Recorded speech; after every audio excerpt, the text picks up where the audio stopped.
பையனுக்கு ஸ்கூல் விட்டதும் நாங்களும் சீக்கிரமாக ஊருக்கு கிளம்பி போயிட்டோம். நாங்கள் போன உடனேயே அக்னி கரகமும் தீர்த்தமும் எல்லாம் வந்து கோயிலுக்கு போயிடுச்சு. என் தங்கச்சி பொண்ணும் அம்மன் அலங்காரம் பண்ணியிருந்தா. அவங்களையெல்லாம் சப்பாரம் போகிறப்போ வந்து அழைச்சிட்டு போவாங்களாம். சாமி அலங்காரம் மாதிரி பண்ணுறதுக்கு சேலத்துலேருந்து வர சொல்லியிருந்தாங்க. அவங்க சூப்பராக அலங்கரித்து விட்டுருந்தாங்க. ஒவ்வொரு குழந்தைங்களும் அவ்வளோ அழகாக இருந்தாங்க. இந்த வருஷம்தான் புதுசாக ட்ரை பண்ணலான்ட்டு குழந்தைங்கள்லாம் வந்து மேக்கப் போட ஆசைப்பட்டுக்கிட்டாங்க. அதனால் இந்த வருஷம் வந்து இந்த மாதிரி புதுசாக ட்ரை பண்ணியிருக்காங்க. இவங்களை வந்து ரதம் வச்சு அழைச்சிட்டு போக முடிவு பண்ணியிருக்காங்க. ஒவ்வொருத்தரையும் பார்க்கும்போது கண்ணே பட்டு போயிடும் போல் இருந்துச்சு. ஒரிஜினலாக சாமியை நேரில் பார்க்குற மாதிரியே இருந்துச்சு. அவ்வளோ அழகாக இருந்தாங்க. ஸ்பெசிஃபிக்காக சொல்லணுன்னா மீனாட்சி அம்மனும் சரஸ்வதியும் எனக்கு ரொம்ப பிடிச்சிருந்தது. சமயபுரத்து அம்மனும் சூப்பராக இருந்தாங்க. ஒவ்வொருத்தரும் ஒவ்வொரு அழகாக இருந்தாங்க. முருகன் வேஷம் மட்டும் கடைசியாக அலங்கரிச்சிட்டு இருந்தாங்க. அதனால் அவங்கள எடுக்க முடியல. ரதத்தில் வச்சு கூட்டிகிட்டு போகும்போது நான் காமிக்கிறேன்.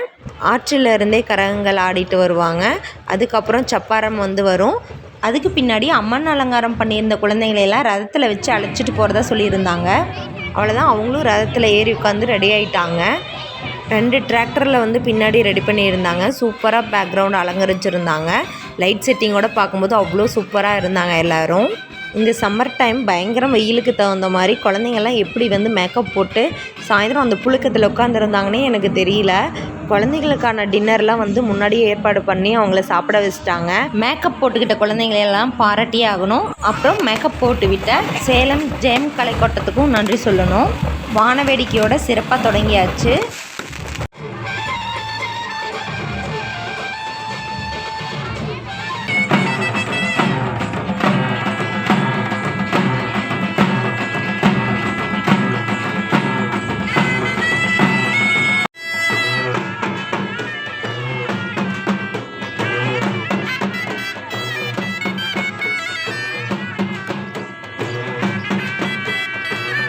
கரகத்துக்கு பின்னாடியே வந்து சப்பாரம் வர ஆரம்பிச்சிருச்சு.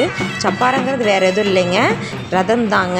அதாவது சாமியை வச்சுட்டு அழைச்சிட்டு வர ரதத்தை தான் நாங்கள் சப்பாரம்னு சொல்லுவோம். அக்னி, தீர்த்தம், சப்பாரம், கரகம் எல்லாமே வந்து ஊரை சுற்றி தான் எடுத்துகிட்டு போவாங்க. மாரியம்மன் சுவாமி வீதியில் உலா வரும்போது அந்தந்த ஏரியாவில் இருக்க மக்கள் வந்து தேங்காய் பழம் உடைச்சி சாமிக்கு பூஜை பண்ணுவாங்க. மக்களோட கூட்டம் வந்து இந்த தடவை அதிகமாகவே இருந்துச்சு. அவ்வளோ சூப்பராக திருவிழா நடந்தது. அதுக்கு முன்னாடி நான் ஒன்று சொல்ல மறந்துட்டேன்.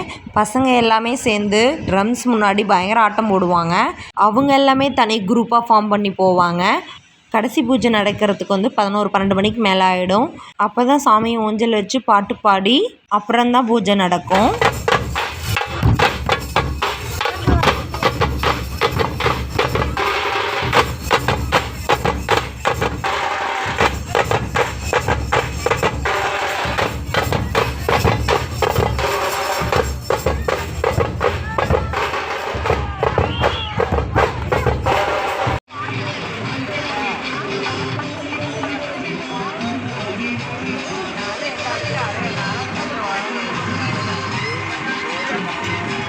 அலங்கரித்த குழந்தைங்கள பொறுமையாக சூப்பராக வீதியுள்ளால் அழைச்சிட்டு வந்திருந்தாங்க. சூப்பராக பண்ணியிருந்தாங்க.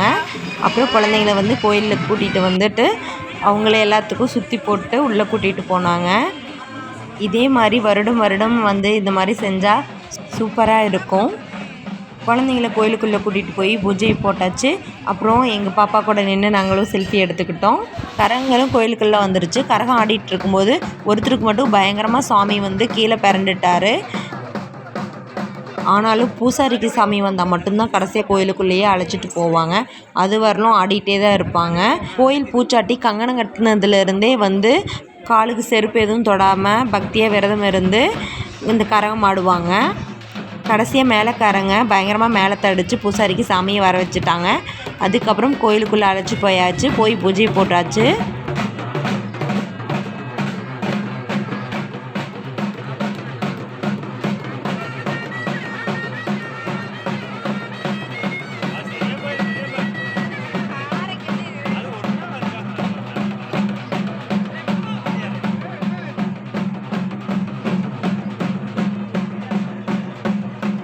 அந்த அன்னைக்கு மட்டும் ஊர் மக்கள் எல்லாத்துக்குமே வந்து கோயிலில் அன்னதானம் போடுவாங்க.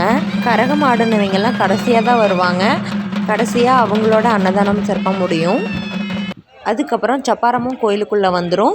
சப்பாரத்தில் இருக்கிற சாமியை வந்து தூரியில் வச்சு பாட்டு பாடி கோயிலுக்குள்ளே கொண்டு போய் பூஜை பண்ணி கடைசியாக முடிப்பாங்க.